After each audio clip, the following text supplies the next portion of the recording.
Sporting and Frankfurt are both tied, same record, 2-1-2, 7 points apiece.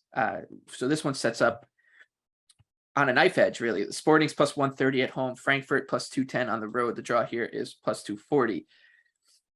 We think of these Portuguese sides a lot as low block, defend with your life, especially in Champions League when you just don't have the talent level of the teams they're playing against.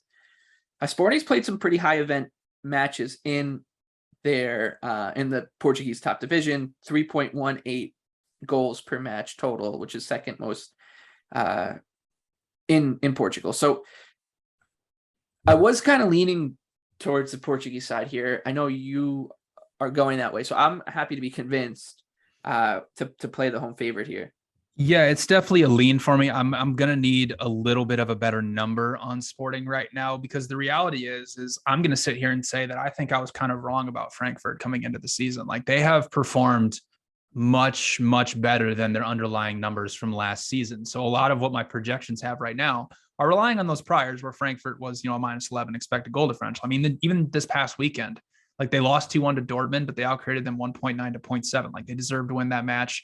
If you look through, even the last match against Sporting, like, yeah, Sporting won 3-0. They hurt Frankfurt pretty badly on the counter, and things kind of got out of hand once Sporting scored the first goal. But, final XG was only 0.9 to 0.8. Like, it was actually a pretty close match.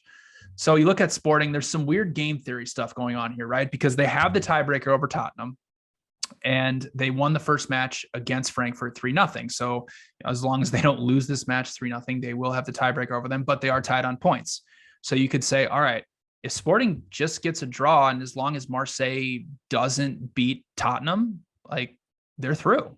So you could see a scenario where Sporting gets, caught scoreboard watching to see if Tottenham is actually going up on Marseille, of whether they need to kick it into high gear or not. So that's the thing about the final week of the Champions League, when we have all this weird game theory stuff going on. It's like, it's hard for me to sit here and recommend a bet on Sporting, whether it be like a draw no bet, especially paying a price of minus 120 against, Frankfurt, who absolutely has to go for it and is playing a lot better. Now, the flip side of that is Frankfurt has been very vulnerable on the counter, and Sporting can absolutely just pick them apart, just like they did in the first meeting.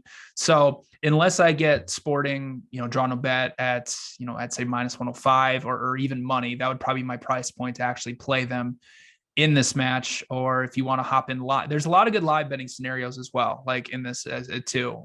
So I would recommend everybody out there just know what each team has to do to get to the round of 16 or to the Europa League to finish third place, because there are some opportunities to live bet here, either side.